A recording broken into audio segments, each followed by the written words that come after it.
que você vai ver agora, pouca gente conhece. É um documentário inédito sobre a vida de Ayrton Senna, feito por uma produtora inglesa. O piloto brasileiro, que em poucas horas pode se tornar tricampeão mundial, conta e mostra com detalhes a sua preparação física e psicológica, alimentação e outros segredos do seu sucesso dentro e fora das pistas. Você vai conhecer mais sobre a vida de Ayrton Senna, sua casa em Angra dos Reis, sua fazenda no interior de São Paulo e, é claro, suas arrojadas manobras e os momentos felizes nos pódios.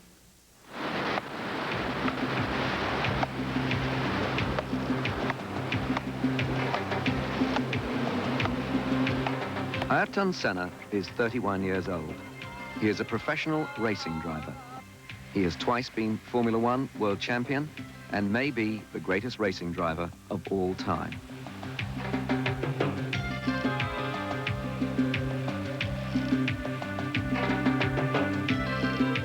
His extraordinary life divides neatly into two halves.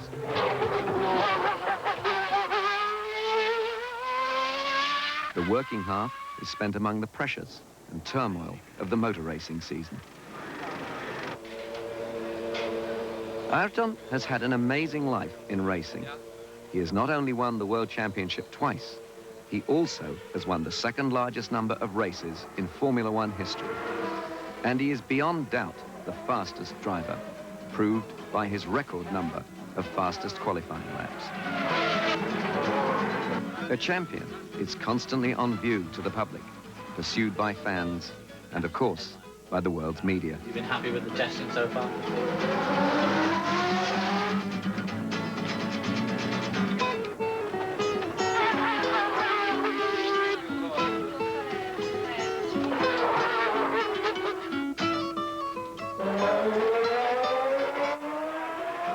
So happy that I managed to fight back and get the title.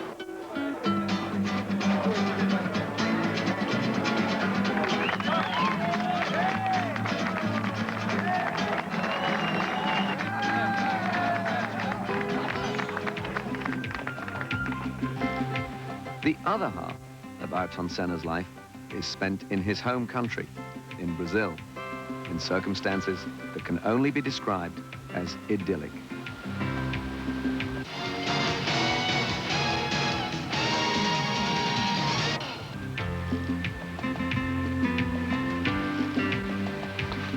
You don't get to be a world champion by chance, and Ayrton is a man with extraordinary singleness of purpose. Even while staying at his beach house, he's in training for the other, working half of his life, preparing with a thoroughness which is characteristic of everything that he does. This pair of tennis shoes have done probably, they are only about over 2 months old. Almost finished. A lot of running. I've been doing 12, 15, 20 kilometers a day. 3 days, 1 day stop, 3 days, 1 day stop. Behind it, the motivation is that I know not only for my profession is important, but also for my health. It's a responsibility I have even if I am on holiday, that I must keep very close and very much under control, because it will make a difference when I go back to the racing car, to the tracks, and testing or racing. I'll be in a better shape, I'll drive better, I will perform better. And it's the motivation behind. It's important to keep very strong, so it gives you the right feelings for doing it.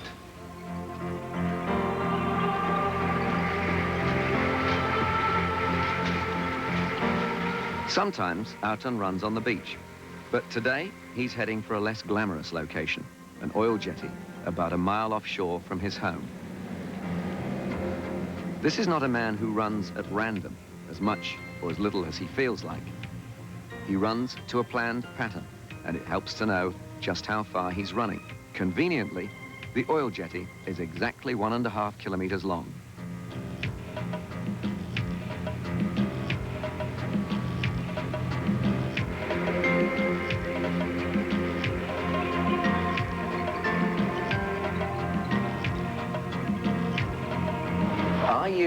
competitive by nature? You seem to me to be very easygoing, very charming. Do you save it entirely for racing? I am very competitive. I think any racing driver that gets to Formula One has in its personality a lot of competitiveness. I particularly believe to be extremely competitive in anything I do. But it depends where you are and what you're doing, what is your state of mind. If I'm on holiday, off season, it's a different way of living, totally, than when you're doing interviews, when you're testing during the season, racing, competing during the season. You have to allow yourself a different mental approach, a different way of looking the day and night. And only that way I find possible to get the necessary equilibrium to then give everything I have when it really matters. But in normal things, I am competitive. I like to compete and I like to do well. I like to be the best. The running may be finished, but the boat ride back to the beach house is nothing more than a pause in the exercise routine. You can drive a Grand Prix car, whether you are fit or unfit. But for how long you can drive, how precise, how consistent you can drive under stress, under high temperatures, under difficult conditions during race is another thing. You know that's going to be tough. You're going to feel tired. You're going to have some pain. You're going to lose a lot of liquid. But you know you can do it as good as anybody, if not better, if you are well trained, well fit. So if you are not fit, your concentration just tends to go gradually away during a race distance.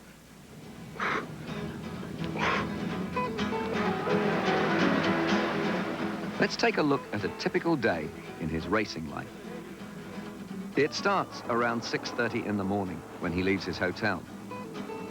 Astonishingly, he drives himself to the circuit and has to find his own way around whatever city the race is taking place in. Ladies and gentlemen, we welcome now the reigning world champion from Brazil, Ayrton Senna.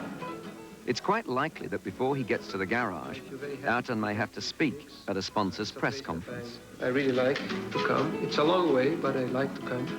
And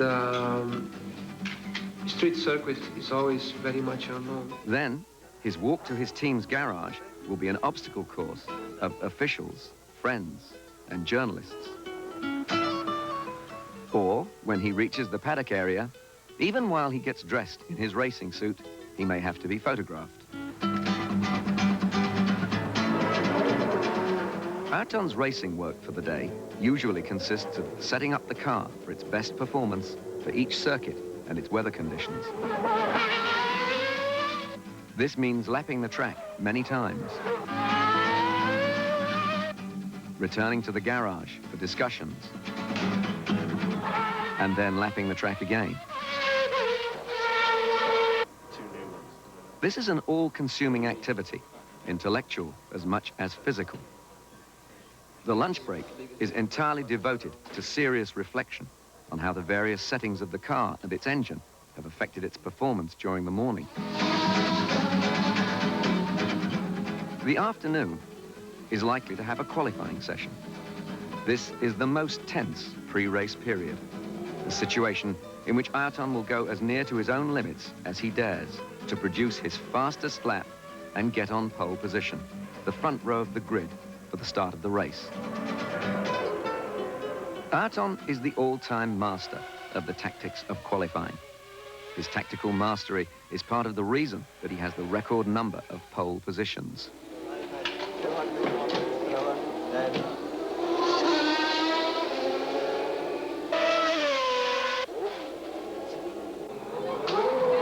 Simply the best.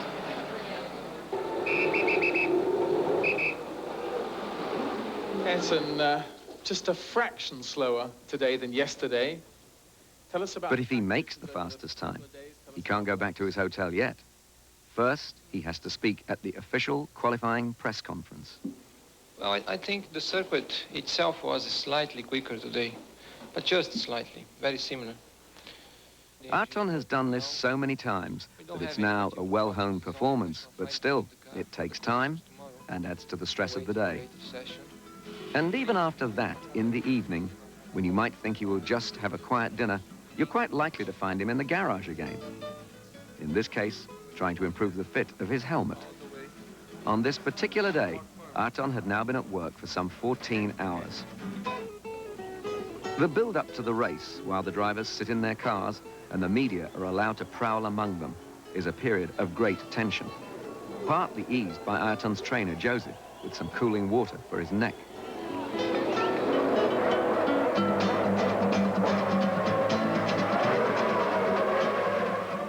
The race itself is a grueling 2 hours of high-temperature physical punishment.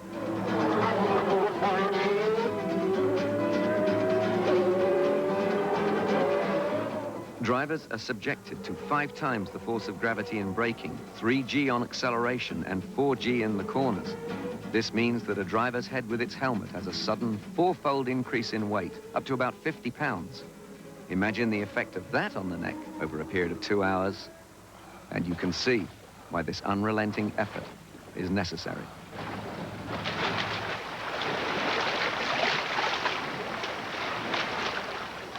But while Ayrton works out so relentlessly, his friends just do their thing.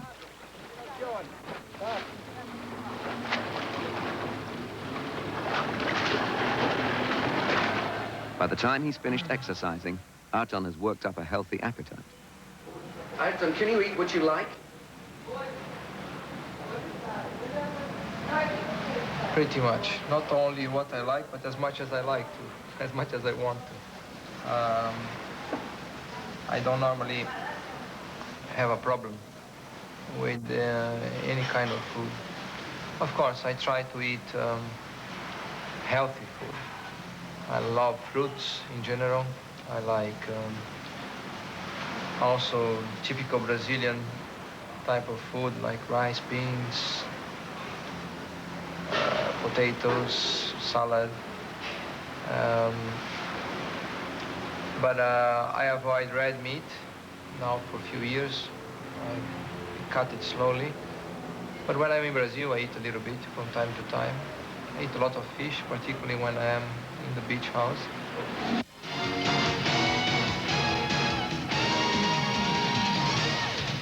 So why has Brazil produced such successful racing drivers? I believe when somebody 10, 12,000 kilometers away decides to go to Europe from South America, from Brazil, you must have in yourself a lot of guts and a lot of determination to succeed. I think that is a common feeling in all of us. We have less technology around us that can do part of the job for us. We have to create much more. We have to innovate much more from our own source. We are still very young. We are still disorganized, generally speaking, and therefore we have much more problems to do things and to achieve things. And when we decide to go for it and compete, we have in our instincts, I think, a little bit more power to go through difficulties and to create a little bit more in situations where it's the ability you have to imagine and create and put it in reality. Maybe we have a little bit more. Racing drivers really are very different from the way the public imagines them. Ayrton does not drive a tire-burning supercar, but a practical Teutonic station wagon.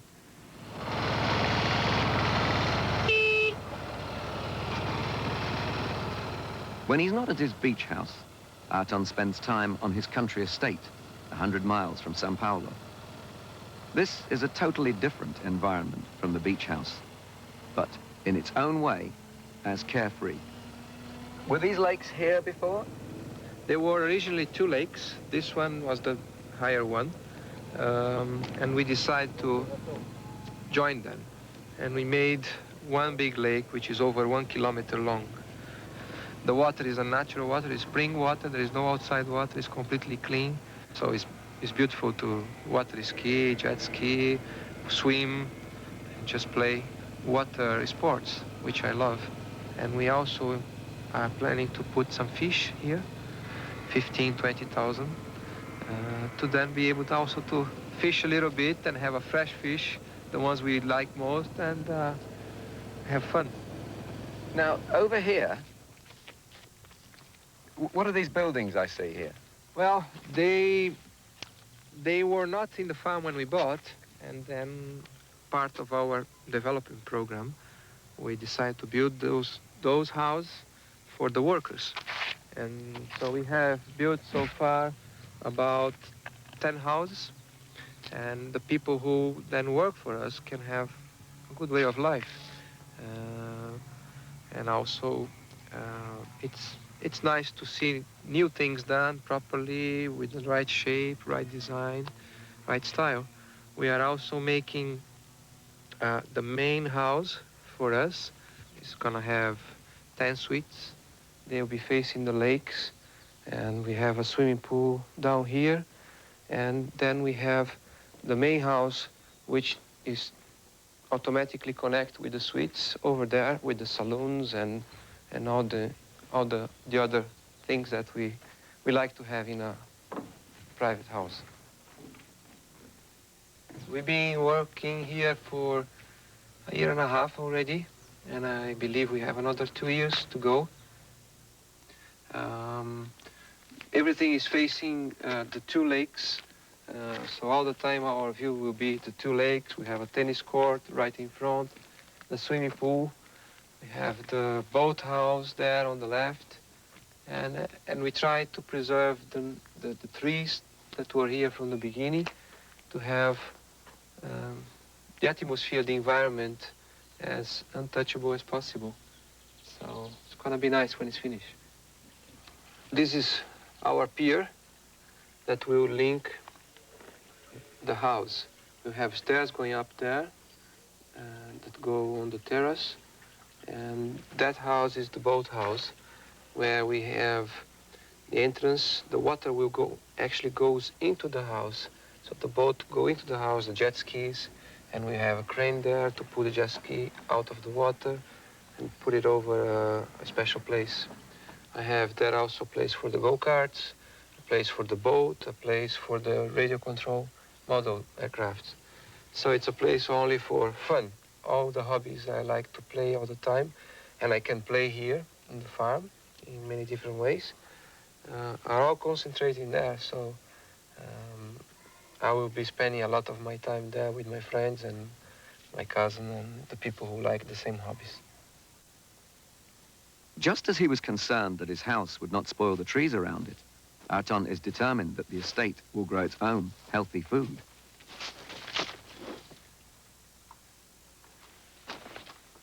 You've got a lot of stuff growing here, Ayrton. Yeah, this is just a small corn plantation that we have for our own need, for our own consumption. And we use not only for us to eat, but also for the cows. You can see here, it's still premature, but it's our own corn with no chemicals or anything else that can be bad for your health. See here, the corn, right? That's terrific. It's natural, no chemicals. So. Okay, here we are with the orange trees, 1-year-old orange tree, and you can see still very green. It's not the season, but it's full of fruits already. And again, it's our own. You can come and grab from here and eat immediately with no chemicals or anything else. This is just for everybody on the estate? Yes, it's just for our own use, for my family, my friends, and also the people who live here in the farm. We have oranges, we have tangerines, we have lemons, we have bananas over there, we have the corn, we have rice, we have lots of fruits, and it's only for our own consumption. Why are you pulling this poor tree out? Because it's mandioc tree, and it's the way to get the stuff out so you can have a nice and fresh vegetable. Okay, this is it. Here is the mandioc, all the way. And now you've destroyed the tree. How long before you get any more manioc? It's about 6 months you get a new one. It grows very fast, and is the way to have this agriculture. Oi. Ayrton's father is a shy man, and he didn't like being seen in the film. You got him. Yes, we got him. But tell me what you think you got from your family and your upbringing. I think, first of all, a lot of love. I think this is important in human being. And I happened to have a lot when I was a kid from my family, and that gave me all the strength I have in my education, my personality. Of course, I had all the support from my family in everything I've been involved. I've been always followed very close by my parents particularly. And although I had freedom to choose things, anytime, whenever I was going out of line of what is a healthy and a good way to live, they were right there to show me, to explain me what was going on and what was going to happen later, which then you have no idea. And they were trying to prevent major disasters, let's say. And yet I was able to do wrong things and learn by doing it, which is sometimes the best way of learning, by mistaking yourself. And I think I'm very fortunate because my father and mother gave me the fundamental feelings that I have until today. Together with that, of course, I have a wonderful sister and a very special brother. And we always live very close together, always doing things together, always thinking as a group, as a whole, always being positive about things. We always had a healthy life. We always had anything we want in life. So in that aspect, I think I'm a fortunate guy.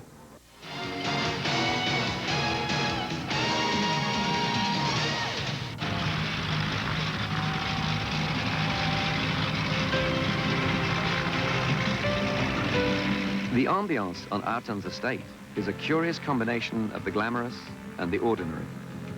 People arrive in private airplanes as casually as they might arrive by bus. There are always children around with lots of different gadgets to amuse them. Some of these people may be wealthy, but they're all just folks, old friends, laughing and joking together.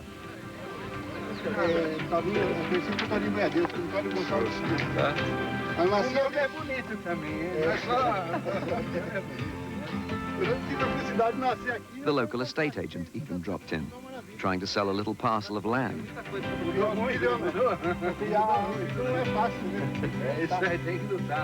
And his weight led to some good-natured banter.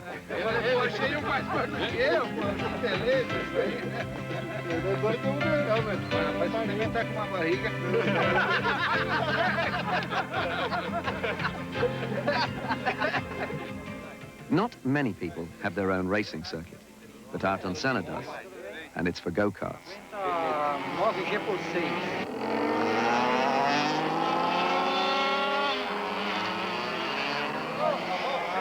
His private go-kart race meeting was a down-home affair. If his old friends appeared to show as much respect as friendship, then it was simply the respect due to a world champion.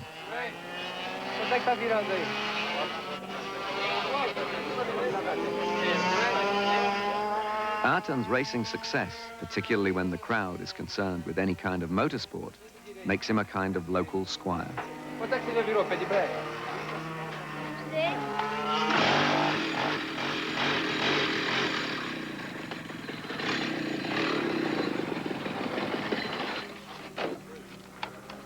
Vai.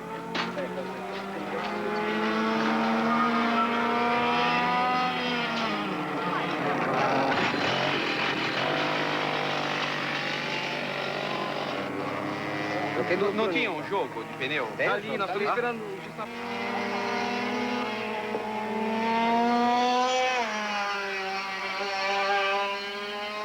Já maciou o bicho aí? Vai andar só uns 15 minutos. Tem melhorado muito. É. Dois carburador? A kart had been specially built for Ayrton, and although this meeting was just for fun, he checked it with professional care. É tiro de som ainda, né? É, tio.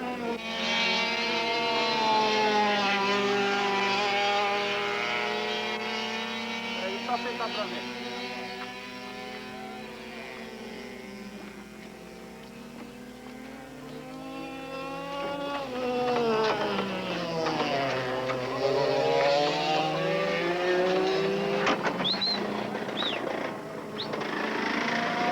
It was years since he had driven a go-kart, but he obviously hadn't forgotten how to jump in on the move.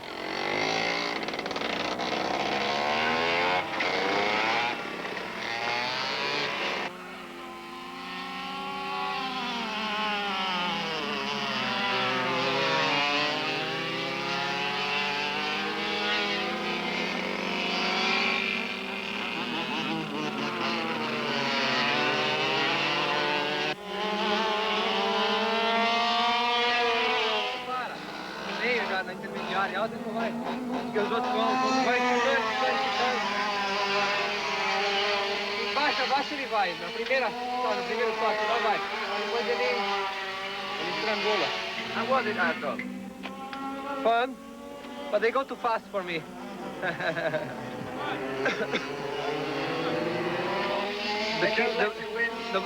No way. They push very hard. They go pretty fast. They have also their engines really going well. They pull very strong. That's fun. I'm gonna try some other go-karts, see if I find a better one.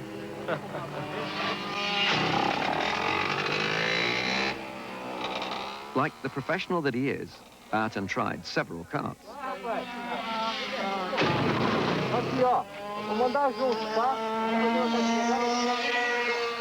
When I was 8 or 9, I already had a proper go-kart, which was big for me. I was so small and light, so my go-kart was fast. I was so light compared to other people.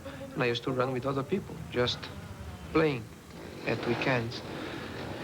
And we were outside São Paulo. Suddenly there were so many people playing there with go-karts that they decided to organize a small race. They asked my father if he would allow me to also participate, because I was 8 or 9. There were guys with 20, 25, 18. And my father was a bit scared, of course, and he eventually said okay. And the grid position was established by drawing a piece of paper inside the helmet. So they put all the numbers there, grid position, and because I was the little one, they told me, you take the first one to choose, take the number, and I took number 1. So I was on pole position. And that was really my first taste of competition. But it was only a game. And I remember I led 35 laps out of 40 because my go-kart was too fast for them. I was big advantage being light. And eventually the last 5 laps, I was second or third. And the guy behind me, who was much faster than me on the corners, could not overtake me on the straight. Eventually, he hit me from the back, and I went off the circuit. And so I didn't finish, but it was good fun, good memories.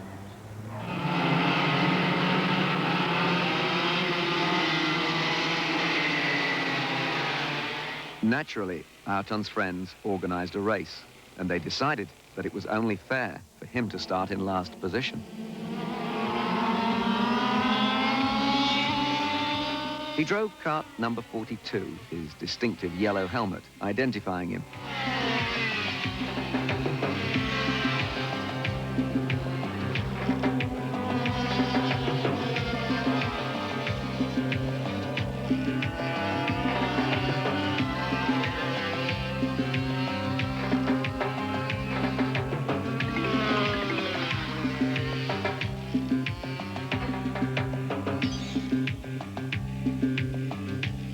Inevitably, as the race wore on, he worked his way up through the field.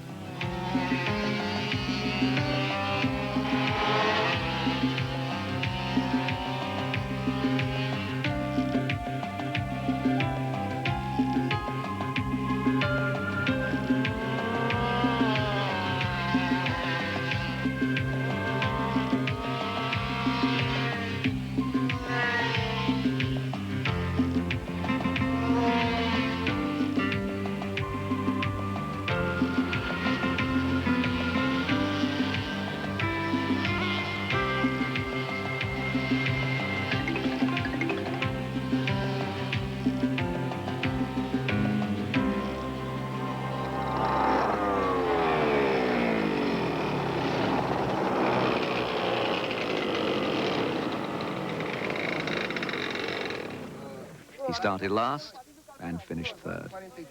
His father advised the organizer to disqualify Ayrton for irregularities. He was beaten by a beaming small boy who'll probably never forget the day he beat Ayrton Senna. Cadê o terceiro? Quem é o terceiro? 42. Não, o terceiro está desclassificado. Leonardo, tá aí lá. Aí, é eu ou o Alfredo, um dos dois. Não, é você o terceiro. Faz a posição. Vamos ver o tamanho do relógio aí, para ficar mais adequado. Fica jóia. Vem pra cá, tia, na fotografia, tia. Aí, valeu. E o próximo? Aí, cadê a Vanessa? Vai ficar joinha aí, ó. Pequenininho. Tá? Aí, pessoal.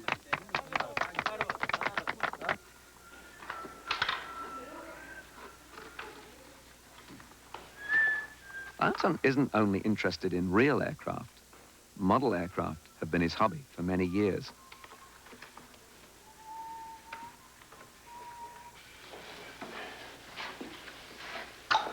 This is from Japan. Ayrton semi-special. There was a friend of mine in Japan who did it. And every year, by the Grand Prix time, they make a plane for me, a model. They are from Honda Motor Company. They also have a hobby, model flying. And this is the second plane they give me in 3 years. The big one in the wall is the Christian Eagle one, also was done by them. And the major problem is how to bring all those models to Brazil all the way from Japan. Beautiful. Okay. His frequent model flying companion is his cousin, Fabio. These models aren't toys. They're constructed with advanced materials, and they're controlled with complicated, lightweight electronics.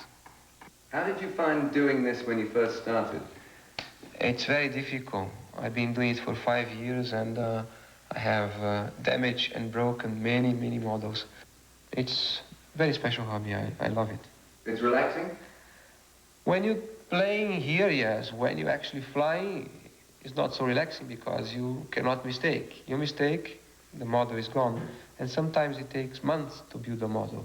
Therefore, you create some love for it because you know how hard it is to build one and to damage or destroy one, maybe 1 second. So it's some ways it's also a little bit stressing to do it when you're flying. But it takes your mind completely away from anything else because it absorbs your mind, your concentration. So it's relaxing in a way to forget any racing cars or interviews, or things like this.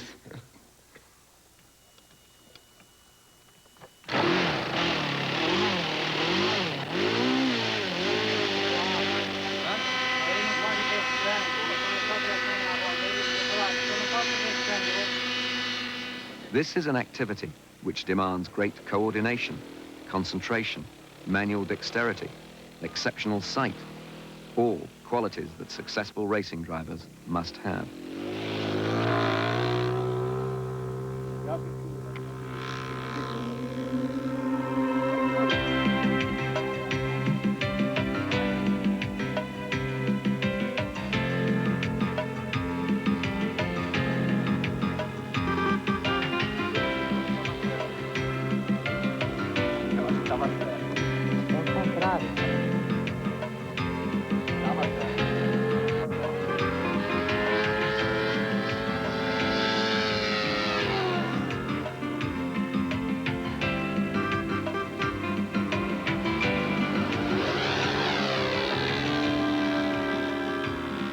Tava no dual rate, rapaz. Eu tive que puxar e não atendeu.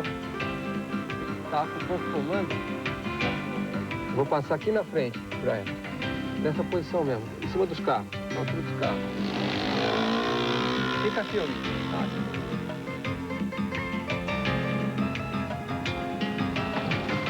Unlike the real thing, there's no feel or sensation with a model airplane. It needs a precise intellectual perception. This is never more true than when landing, but you can't land much better than this.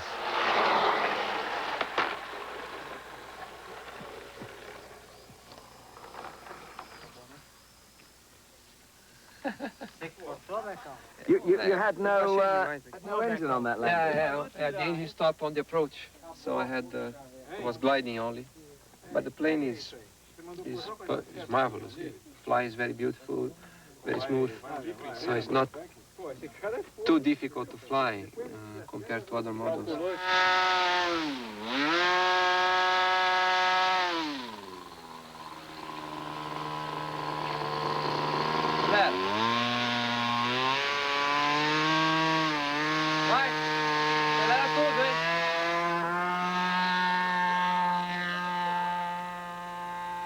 Fabio is a less experienced and less skilled model pilot than Ayrton.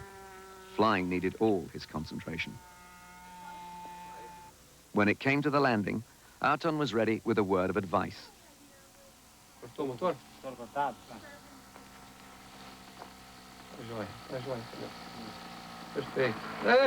And the result pleased everybody.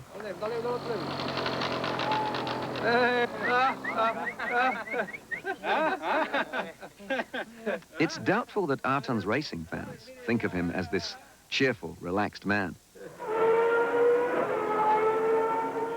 Because the Ayrton Senna the public usually sees is a man totally involved with an intensely competitive activity, trying to win a Formula One race.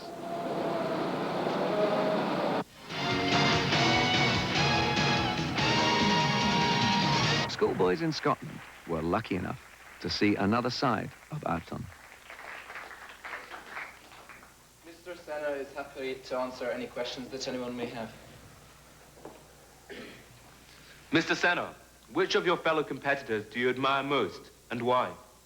One of the greatest drivers of all times is Fangio. Not only because he won 5 times the world title, but because of his attitude.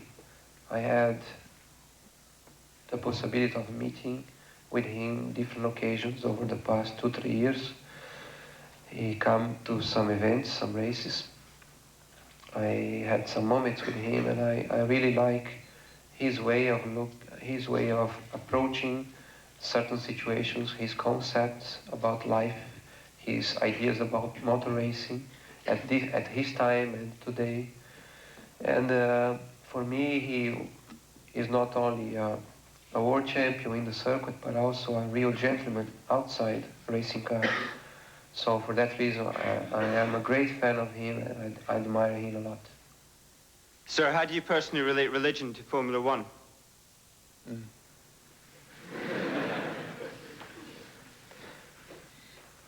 I had a very nice experience today when I arrived here in the school, because I was taken to the chapel that you all know. You talk about religion is a touching point, very difficult, easy to be misunderstood. But for me, it's a fact.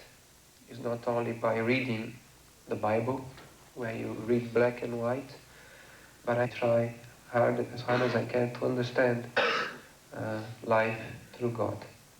And that means every day of my life, not only when I am home, but when I'm doing my work too. Sir, when do you hope to retire? Well, I'm only 31 years old. I think I have still a long way to go. I have had a lot of success in my career. I believe I have still the possibility and the potential to learn a lot more and improve myself a lot more, and therefore do better. My lifestyle puts me in pressure all the time with lots of people around me, watching me, following me, looking and waiting to see what I'm going to do next. I have slowly gone to a more private way of life.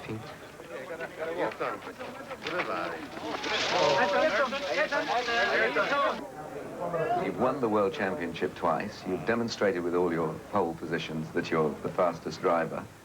Why go on? Because I need it. I need it in first place.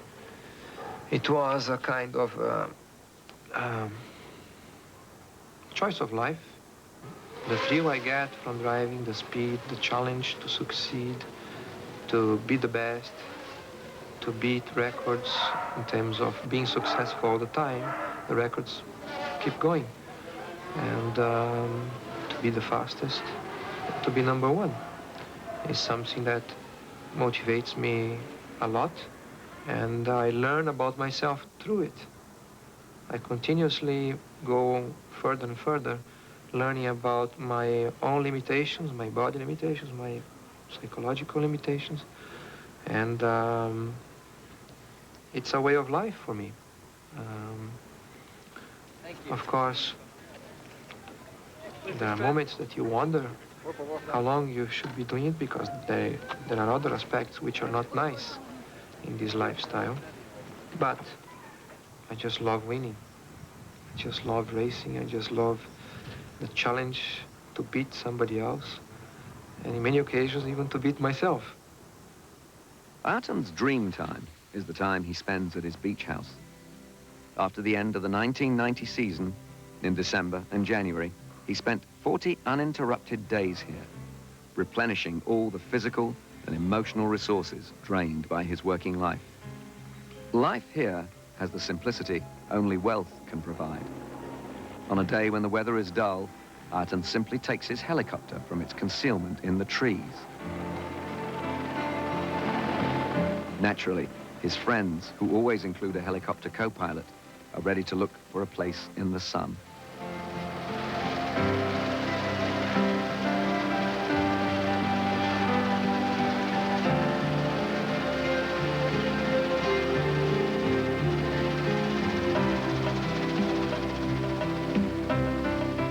A few short minutes away is a large, uninhabited island about a mile offshore.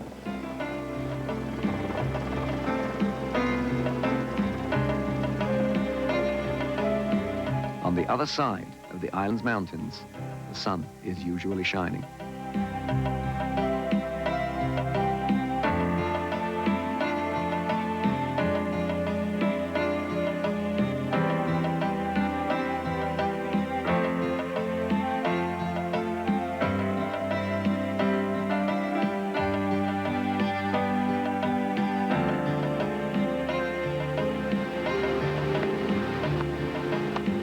Ayrton Senna must be one of the world's most eligible bachelors, so you wouldn't expect him to be short of women friends.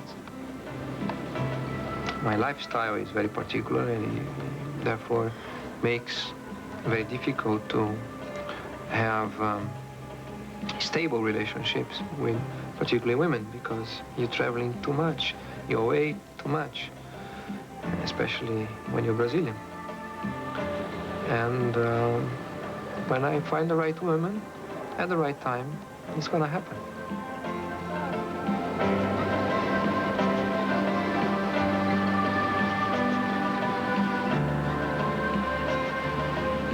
This island is a special place for Ayrton and holds one very special memory for him.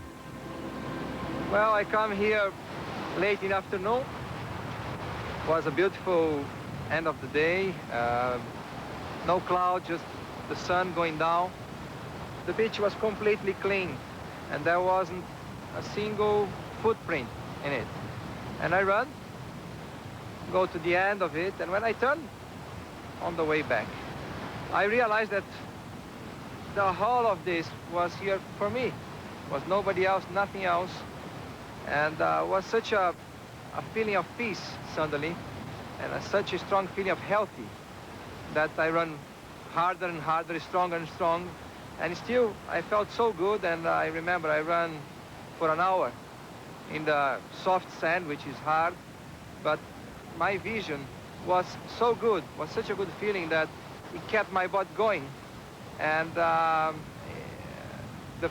fact that I could only see my own footprint as I was going back and forwards was amazing feeling, like was a gift, was a special day.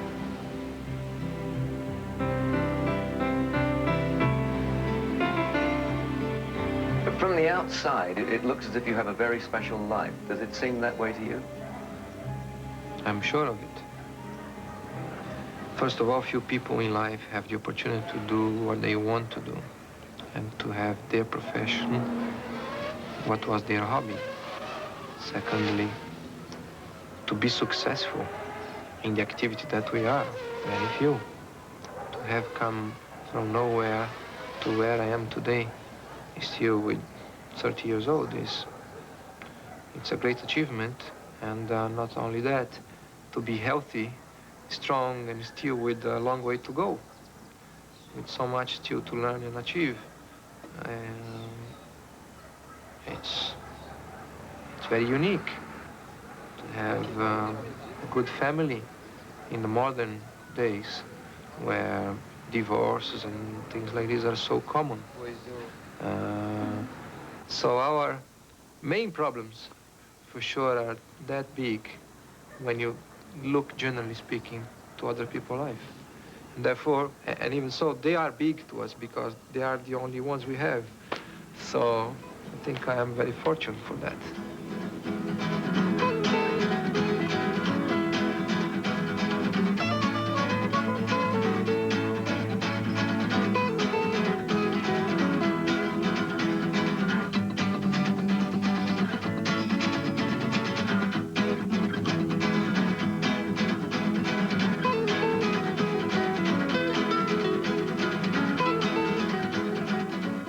I believe the important thing is to be in peace with yourself and to feel that what you're doing and how you're doing and where you want to be and how you want to be is clear in your mind, and you do your own way.